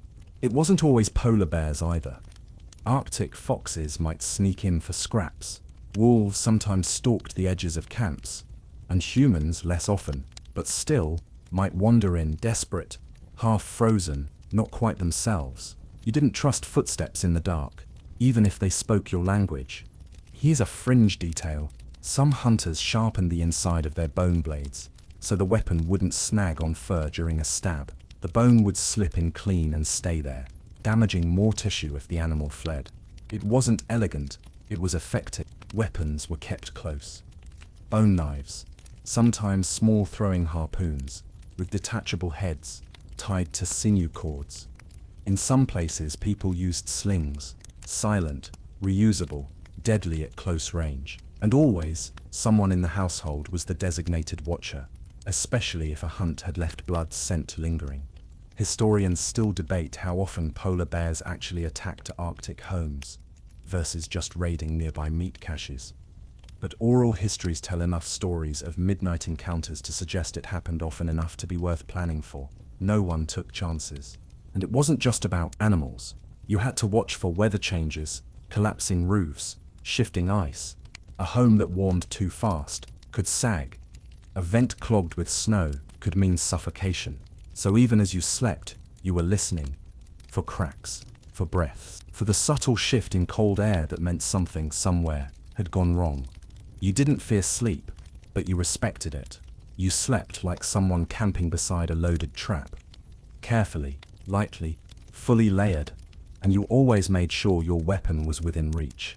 Because in the Arctic, survival didn't pause at bedtime, and neither did danger. Hunting wasn't a morning chore. It wasn't grab your gear and head out. It was a full-body, full-mind operation in conditions that would make most people give up before stepping outside. There were no warm-ups, no stretching, no pre-hunt motivational speeches. Just step out into 40 degrees and start walking. You didn't have the luxury of easing into the day. From the moment you left your snow house, the cold was attacking. Your eyelashes froze together, your breath crystallized on your scarf. The hairs in your nose stiffened into needles, and yet you walked. Miles. Silently. Because your dinner was moving too, and it had better ears than you. Every hunt was a gamble. Seal, caribou, fish, polar bear, whatever you were after, it wasn't waiting around for you. It was hiding, running, breathing quietly beneath the snow, and you had to find it without making a sound, because the Arctic didn't offer second chances. Miss once, and you were out of food and energy. Your tools weren't high-tech. They were bone, sinew, hide, driftwood. A harpoon wasn't just a weapon, it was an extension of your body, balanced, tied to a float, designed to hold tight if it landed. The head often came loose from the shaft and stayed in the animal, attached by a long rawhide cord. If you got the hit right, the seal swam off, dragging the buoy. If you got it wrong, you just lost a week's food and a handmade weapon. You didn't shout or run, you crept, crawled, waited, sometimes for hours beside a breathing hole in the ice. Seals needed air, and when they surfaced, you had a fraction of a second to strike. Blink, and it was gone. Here's a quirky image. To avoid being seen, some hunters wore white hoods shaped like snowy lumps, or posed like drifted snowbanks. One wrong twitch, and the animal vanished. Stillness was your stealth suit. Hands went numb, feet ached. You couldn't stamp or flex to warm them too loud. So you sat there, perfectly still, while your fingers screamed inside their mittens. The cold seeped through everything, even your double-layered caribou skins. It didn't matter. You didn't move, because this was the moment. Sometimes you waited so long that your own body betrayed you. Stiff joints, fogged eyes, your breath fog might freeze across your face, forming a mask of ice, and still, you sat. Historians still argue about the exact techniques used across different Arctic groups. Some used harpoons, others relied on nets, traps, or even trained dogs. But all the methods had one thing in common. They required patience so extreme it bordered on madness. Then, if the hunt succeeded, the work really began. You had to butcher fast, efficiently. If you left meat out too long, it could freeze so hard it shattered. If you handled a seal with bare hands, your fingers could get frostbite just from touching the wet hide. Every part of the animal was used. Meat for food, fat for lamps, skin for clothes or rope, bones for tools. The tongue might be shared among children. The liver, eaten raw, was rich in nutrients you couldn't get from anywhere else. Nothing wasted. Carrying it back was its own nightmare. Sleds were heavy. Dogs were tired. You were tired. And a blizzard might roll in at any second, turning landmarks into guesswork. You leaned on your instincts, your dogs, that one boulder that looked like a seal but wasn't. You found your way by memory and miracle. And when you got home, there was no celebration, just relief. Quiet unloading, food sorted, skin hung to dry, lamp fed, a nod from an elder, maybe a piece of meat passed to a child. That was your praise. You didn't hunt for fun. You hunted because survival demanded it. Every day, in weather that didn't care how skilled you were. And you kept going. Again and again. Because the cold didn't wait, and neither did hunger. Warmth wasn't just survival, it was a form of wealth. And in the Arctic, where there were no coins, no banks, and no piggy banks under the mattress, warmth came in the form of trade. You traded for warmth, with warmth, and because of warmth. Imagine needing a sewing needle more than gold. Because without that needle, you couldn't repair your parka. And without your parka, you might as well walk into the snow and lie down. So when someone came to your camp with an iron needle, or even a shard of metal that could become one, you'd trade fat, hides, bone tools, whatever you could, just to get that single precious sliver. And it wasn't just iron. Flint, soapstone, wood, even thread, all rare and valuable.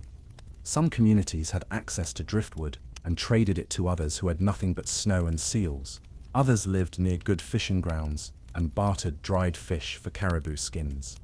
Trade was life, literally. Seal oil, once rendered, was a hot commodity, no pun intended. It fueled lamps, waterproofed gear, moisturized skin, and kept everyone from freezing. If you had extra, you had leverage. People would trek for miles just to swap a pouch of oil for something they couldn't get locally. And let's talk about sinew. That stretchy, fibrous magic string. If your thread broke, your boots fell apart. If your boots fell apart, your toes froze. You didn't just need sinew, you needed the person who could harvest and prepare it correctly. Often women, by the way, masters of softening, splitting, drying and storing it. Their skill kept the entire village stitched together. A quirky example: some groups in eastern Siberia used walrus tusks not just for tools, but as currency. Notched, decorated, or marked tusks acted as both record-keeping and trade objects. A tusk could be worth a sled or several seal skins, depending on the carvings. And the items weren't always traded physically. Sometimes it was knowledge. How to skin a certain fish, where the winds shifted earliest in the season. How to build a better snare. If someone shared survival intel, you owed them. Maybe not now, maybe not in goods, but the debt lingered. Arctic economies were built on memory as much as meat. Historians still argue over how structured these trading systems were. Were they seasonal gatherings, informal exchanges, proto-marketplaces? Likely all of the above. Some seasonal camps would swell with visitors. There was no shouting or haggling, just quiet negotiations beside snow houses or sleds, while dogs watched with twitching ears. And the trades weren't always even. If a hunter came back with extra meat, He might give some to a neighbor without expecting anything, but it was recorded, unspoken, but remembered. Arctic generosity wasn't just kindness, it was investment. Give today, survive together tomorrow. Clothing was another high-value trade item. A well-made caribou parka could be worth weeks of food, a pair of waterproof boots. Even more, if a seamstress was especially skilled, her work traveled farther than she did. People knew her stitches, they recognized her patterns. Her name might be spoken across distant villages, admired like a brand. And then there were the intangible trades. You let someone sleep by your lamp during a storm. They owed you. You shared your driftwood. Next time they caught fish, they'd share it back. It wasn't barter, it was balance. An invisible ledger, written in trust, favors, and mutual frostbite. The Arctic didn't allow for stinginess. One day you had a good hunt. The next day, your lamp broke, and you needed a new wick. One week your sled ran smooth. The next your best dog got sick, and you needed help. Survival was a group project, and when traders came from far away, travelers, relatives, visitors from another shoreline, they brought treasures, iron blades, beads, stories. In return they left with seal oil, hides, maybe even dried walrus heart, and they carried your name, your reputation, your craftsmanship. Because in the Arctic, warmth wasn't free. But if you played your trade right, you stayed alive. And sometimes, you stayed comfortable. Which, let's be honest, was practically luxury. Blubber wasn't just fuel, it was currency. And in the Arctic, where metal coins would freeze your fingers and banks were made of snow, blubber could buy you everything because it was everything. Imagine walking into a neighboring village with a bundle of seal fat. You didn't need to say a word, people knew what it meant. That chunk of glistening, greasy warmth represented calories, heat, lamplight, waterproofing, even skincare. Yes, skincare. You could eat it, burn it, rub it on your boots, or smear it across your cheekbones to block wind. Try doing that with a quarter. The value of blubber was practical. It was energy, stored and shareable. One hunk of fat might feed a family for a day or power a seal oil lamp for an entire night. And that lamp? It kept your babies alive. It dried your boots. It melted your drinking water. So when someone handed you a chunk of blubber, they weren't being generous. They were handing you time. You paid for things in Greece. You borrowed a sled, return it with a pouch of fat. Someone sharpened your bone knife. A strip of whale blubber says thank you. A midwife helped deliver your child. 2 handsful of precious, slow-rendered seal oil ensured she'd help again. And it wasn't just raw fat. Rendered oil, strained, filtered, poured into a seal's stomach or carved bone container was even more valuable. Easier to store, easier to use. You could trade it in bladders, skins, or hollowed driftwood containers. Sealed tight, ready for the next lamp, next stew, next swap. A quirky detail. Some Arctic communities judged wealth not by what you owned, but by how much oil you gave away. Generosity was status. If your lamp was always burning and your neighbor's lamps were too, because of you, you were rich in more than calories. You were rich in community. Blubber even helped during ceremonies. Special lamps were filled with extra rich oil. Some were scented with dried herbs or moss. Flames were coaxed taller, brighter, a show of hospitality, a flare of social capital. Weddings, births, even hunting send-offs had lamps burning wide and warm, not for light, but for what it meant. Historians still argue how standardized these trades were. Did a handful of oil mean the same in Greenland as it did in Chukotka? Was a chunk of walrus fat worth more than seal fat? Depends on the season, the need, and who was asking. Arctic economics weren't written down, they were felt. Blubber also powered relationships. New alliances. Gift them oil, reconcile a feud. Share fat. Propose marriage. Better come bearing something that burns clean and tastes better than raw sinew. The Arctic didn't care about diamonds. There was etiquette, too. If someone gifted you blubber, you didn't hoard it. You used it. You shared it again. The wealth passed on like heat from a flame. Stinginess wasn't just frowned upon, it was dangerous. A greedy person could jeopardize the group. A generous one might be remembered for generations. And storage. Blubber was kept in the coldest spots, often dugouts in the permafrost, or sealed inside bladders, hung from the ceiling, out of reach of dogs and kids. It wasn't pretty, but it was vital. You might trade it a week later, or a month later, or when a snowstorm blocked all travel, and someone nearby was down to their last drop. Even kids knew the value. They'd be sent with a pouch of oil to an elder's house, not to deliver a message, but to be the message. We're thinking of you. We're still good trading partners. Your grandson didn't mess up too badly. And if you lost your blubber supply, say a cache was raided by animals or frozen into unreachable ice, you were suddenly poor, not just in calories, but in trust. You had nothing to give, no fuel to spare. But if your lamp burned steadily, night after night, and you always had just a bit more oil to offer someone cold, someone hungry, someone lonely, you were a beacon. Because in the Arctic, light didn't come from the sky in winter. It came from blubber, and whoever was wise enough to share it. You didn't have a fireplace. You didn't even have a chimney. In the Arctic, homes were built to trap heat, not funnel it out in a dramatic plume of smoke, because smoke meant fire, and fire meant something you couldn't afford, not just in fuel, but in design. Snow houses and pit homes weren't made for flames. They were made for containment. A roaring fire would melt your ceiling faster than it warmed your toes. And in a place where everything was either frozen or flammable, keeping fire under control was more art than utility. That's why the seal oil lamp reigned supreme. It didn't smoke, or rather, it barely smoked, if tended correctly. A well-trimmed wick and clean oil produced a steady, low flame with just the softest hiss and occasional flicker. It wasn't going to roast a chicken, but it wasn't going to choke you out with soot either. Without fireplaces, the architecture of warmth changed. Homes were sealed, not ventilated. Heat was held in, not pulled upward and out. A snow house's design, with its downward sloping entrance tunnel and domed main chamber, trapped every ounce of warmth like a thermos. Adding a fireplace would have been like punching a hole in your winter coat. And you didn't want that hole, not even a little. Arctic air didn't politely breeze in through gaps. It roared in, froze everything it touched, and stayed.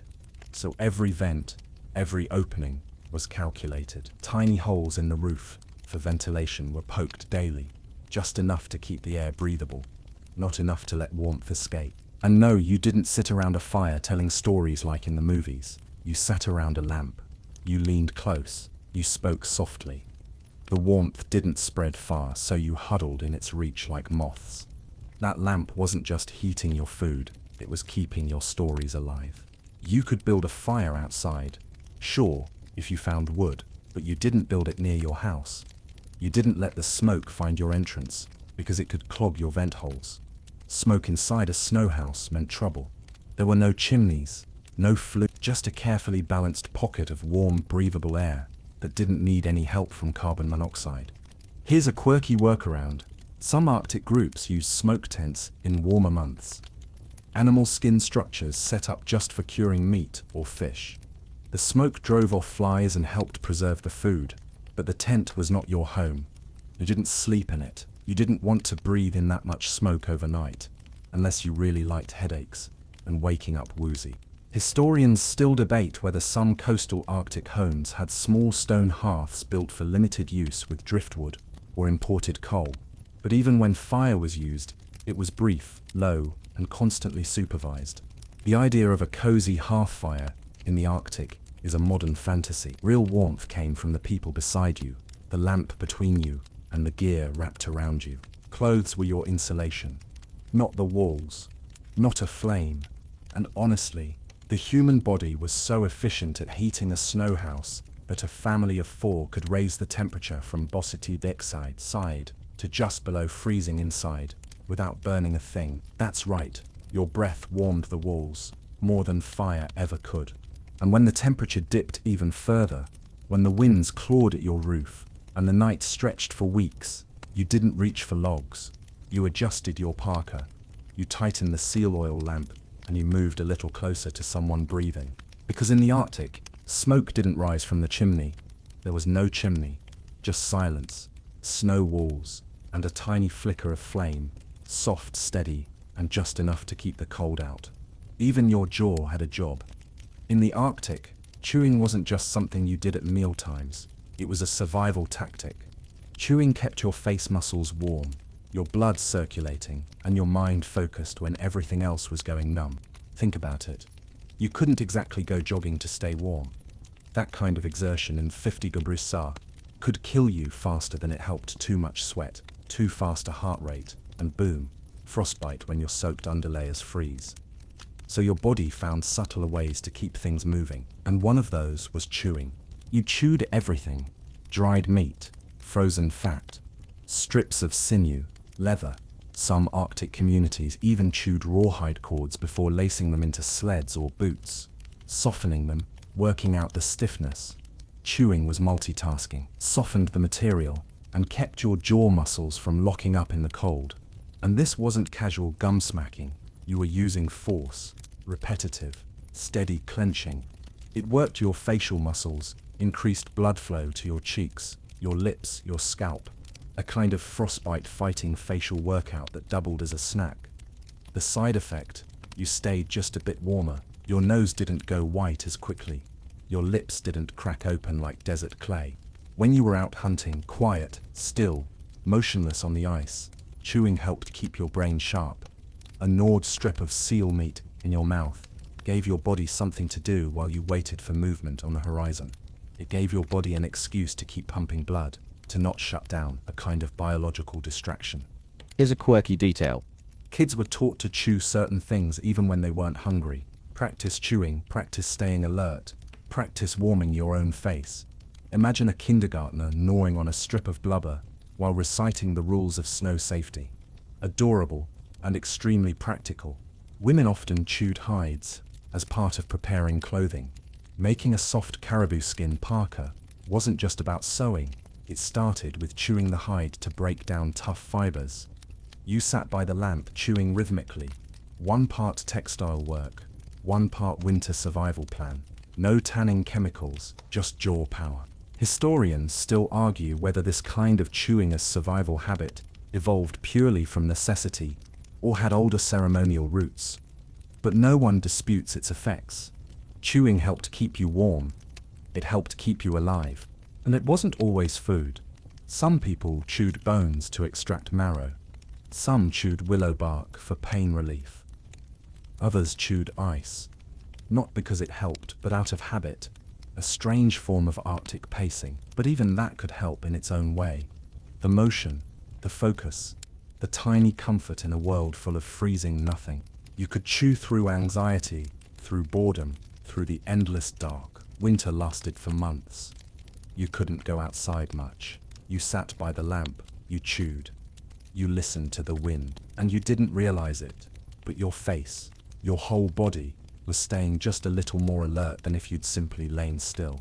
Some elders had jaws like stone. Decades of chewing cured fat, softened hide, ripped sinew. They could break open frozen fish with their molars.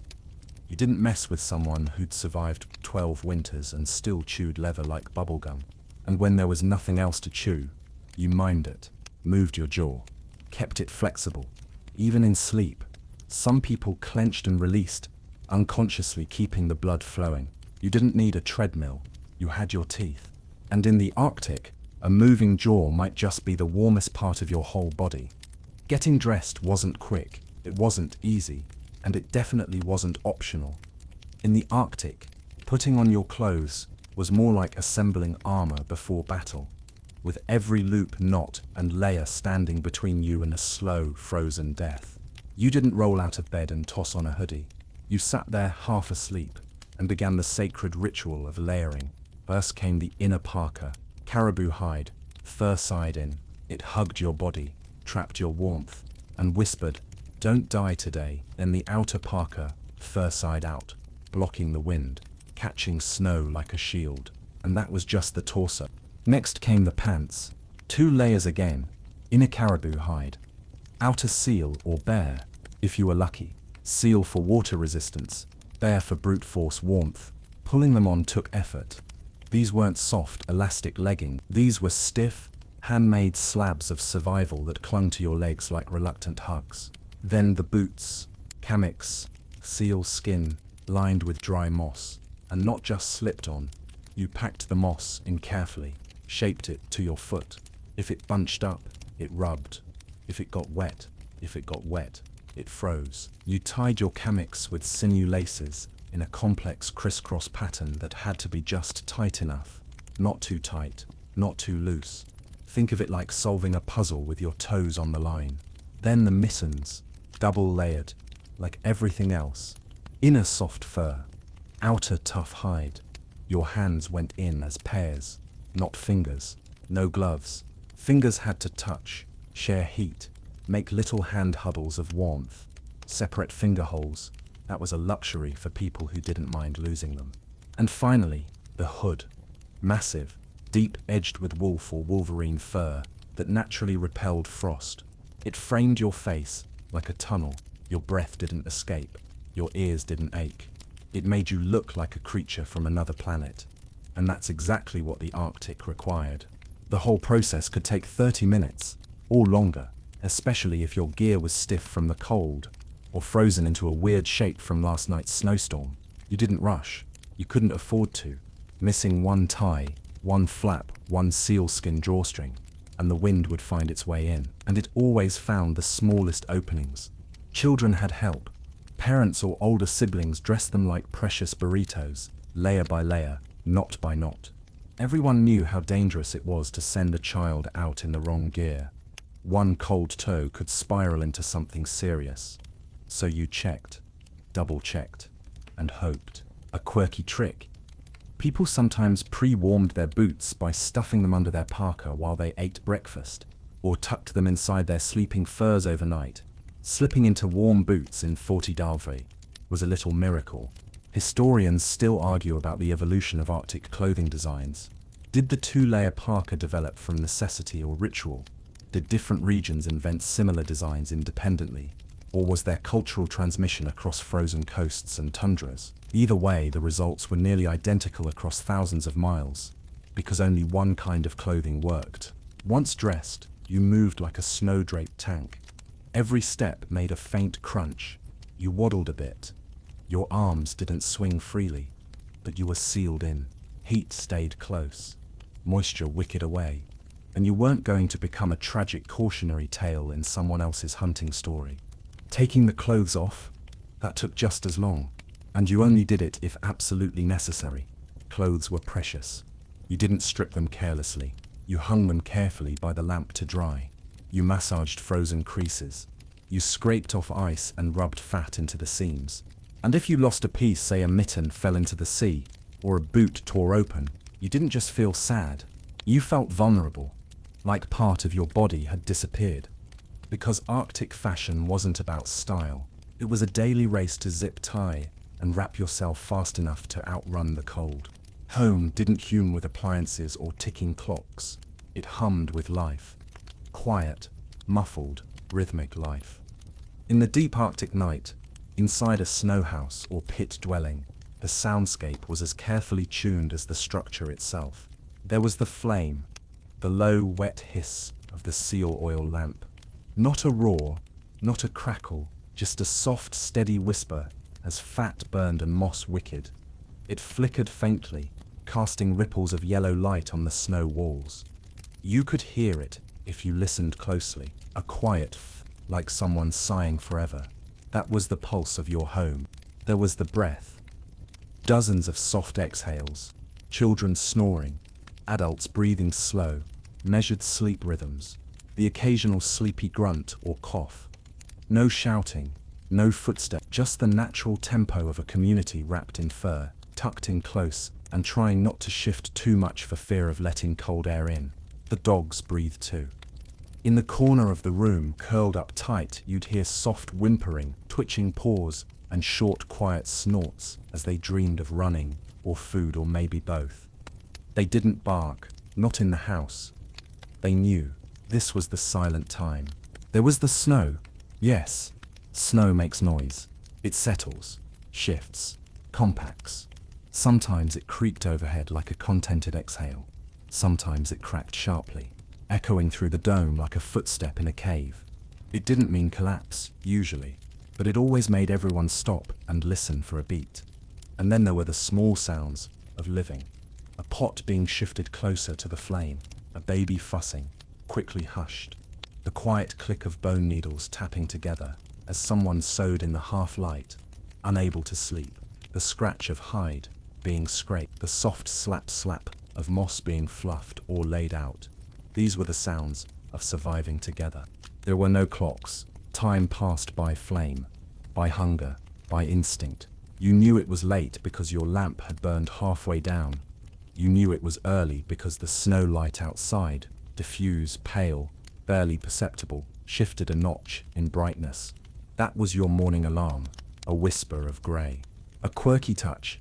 Some families made little wind flutes from bone or hollow reeds and stuck them in vent holes.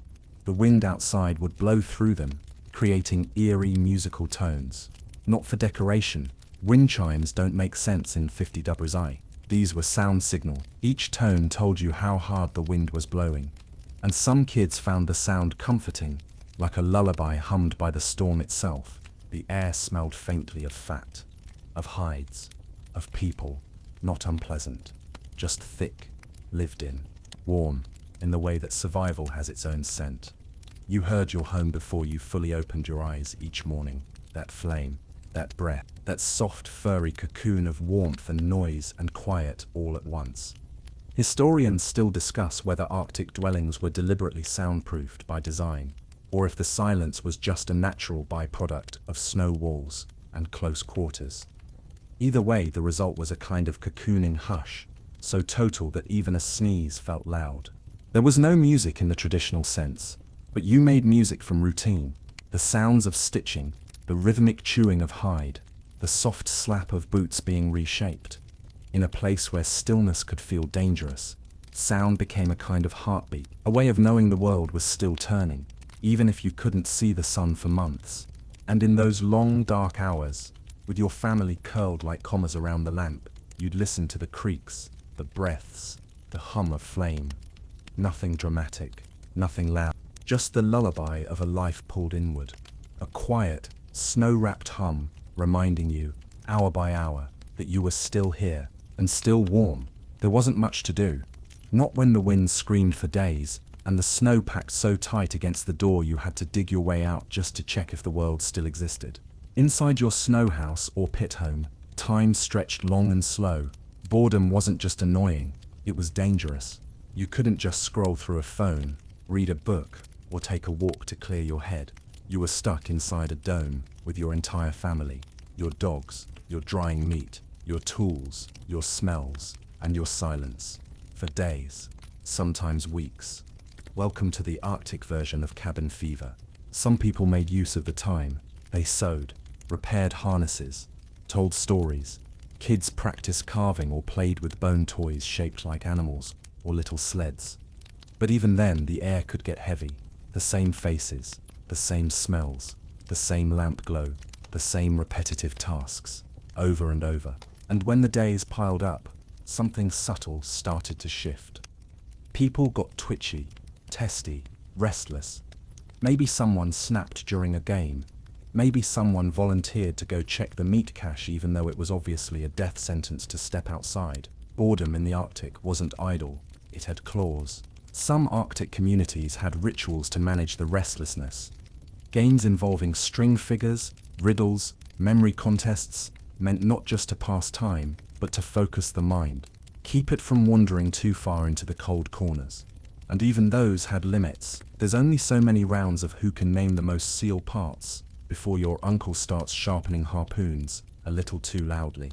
Children were especially at risk, cooped up in too tight clothing, told not to touch things, not to wrestle, not to climb. Eventually, someone would do something dramatic, climb the sleeping platform, stick something in the lamp, say the name of a spirit they weren't supposed to, not out of disrespect, out of itching, unbearable stillness. Here's a quirky coping mechanism. People sometimes told terrifying stories. Ghosts, spirits, creatures in the snow, not to scare each other for fun, but to channel the cabin fever. A well-timed scare focused the mind. It gave people a new kind of tension, one that didn't lead to actual outbursts. Better to be afraid of a snow demon than of your brother's chewing sounds. Historians still debate whether some wintertime myths and taboos were invented specifically to curb boredom-induced madness. Don't whistle indoors after dark or the storm's spirits will answer. Sounds spooky, but it might have been Grandma's way of getting everyone to stop whistling before she loses it. Some tried to fight boredom by sleeping more. Sleep became a time machine, a soft escape from hunger and monotony. You rotated sleeping shifts, napped during quiet hours, or just curled into furs and pretended to be unconscious until something interesting happened. And when someone finally did step outside, whether to check the weather or grab a chunk of frozen meat, it was a moment, heads turned. Conversations paused. You were the brave one, the fool, or both. If you came back with a story, anything unusual, you bought the group another hour of attention. But boredom didn't just make people irritable, it made them reckless. When the mind got too still, it reached for stimulation. That could mean stepping into a whiteout just for a change of view, or challenging someone to a dangerous game, or saying something out loud that should have stayed a thought. So you learned to manage it, to recognize the signs, to teach your kids what itchy brain felt like, and to have things, stories, jokes, small tasks, ready for when the snow had you trapped and the lamp was your only entertainment. Because in the Arctic, boredom wasn't just killing time. It was trying to kill you. The elders weren't just old, they were libraries. They didn't write things down, they were the books. If you wanted to know how to stay warm, how to find food, how to fix your snow house when the roof started to sag, you didn't Google it. You turned to someone with hair like ice and stories like maps. Elders held the secrets of not freezing to death. Not because they were mystical, though sometimes they felt like it, but because they'd done it, year after year, storm after storm. They remembered the time the blizzard lasted for 12 days, the time the dogs ran off and came back with frostbitten ears, the time the snow drifted so high that you had to tunnel downward to reach the surface. You listened to those stories, not because they were entertaining, but because they were instruction manuals disguised as memories. Each tale was a lesson. How to spot thin ice by the way your dog's paws sounded. How to tell when a lamp wick was too long by the shape of the flame. How to sit absolutely still for hours without losing feeling in your toes. And when they spoke, you shut up. Not just out of respect, out of need. The knowledge they had, how to build a snow house that wouldn't collapse, how to skin a seal without wasting the fat, how to cook without fire, was the difference between being clever and being a frozen cautionary tale. They taught without teaching. They'd mutter something like, "Don't let the snow pile up on the south side," and you'd file it away. Later, when your wall cracked exactly where they said it would, you didn't question it. You just quietly rebuilt it better. Lesson learned. A quirky tradition. Some elders kept a story fur. A piece of hide etched with symbols or patterns that matched stories they told. Not words, just shapes. When they rubbed a hand across it, the stories came. And you listened. They remembered births, deaths, migrations, the best blubber years, the lean fish seasons. They remembered people who were long gone, and places that no longer existed. And they didn't just store the past, they predicted the future. Not with magic, with pattern. They could look at the color of the sky and tell you when the ice would crack, feel the direction of the wind, and know when the storm would turn. Historians still debate how formalized these oral traditions were. Were elders trained? Was there a ceremony? Or did wisdom just grow in the quiet between storms? Most agree the wisdom was cumulative, built day by day, winter by winter, scar by scar. And they weren't just memory banks, they were judges, healers, matchmakers. You didn't get married without the nod of an elder. You didn't move your family to a new camp unless someone with decades of weather in their bones said it made sense. And when you lost someone, they were the ones who reminded you what came next, what rituals to follow, what songs to sing. They kept you warm in other ways too. They told stories when boredom scratched at the walls. They made jokes with the kind of dry sarcasm that only comes from outliving 5 siblings and 2 dogs. They sewed with hands that trembled but never missed a stitch. They stayed up late to tend the lamp so others could sleep. And when they passed, it was more than losing a person. It was losing a generation of survival data. A library shutting its doors. Sometimes entire practices disappeared when an elder died, like how to set a certain kind of trap, or how to find fresh water under ice by tasting the snow. That's why you listened. Even if the story wandered, even if it was the 15th time you'd heard it, because there was always one detail you missed the first 14. And you knew that someday, someone would be listening to you. Your joints would ache, your stories would ramble. But when a kid asked, "How did you stay warm when there was no wood?" you'd smile and pass on the map. Spring was a relief, a brief, brilliant rebellion against the endless cold. When the sun finally poked its head above the horizon after months of darkness, it felt like a miracle. But that miracle came with its own set of battles. The thaw didn't just melt snow, it unleashed chaos. Floods surged over frozen ground. Rivers broke their banks. Ice cracked and shifted, turning the landscape into a patchwork of puddles and slick surfaces. You couldn't walk the same paths you used in winter. Your snow house began to soften, drip, and sag. The frozen world you knew was dissolving, and you had to adapt fast. Everything that was stable became uncertain. Stored food caches thawed and rotted, if not moved. Fur and skins got damp, heavy, and moldy. Tools rusted. Clothes dried slowly, risking mildew or smells that no amount of snow could fix. You had to air out your entire life, but there was no warm room to do it in. Just biting winds and relentless sun.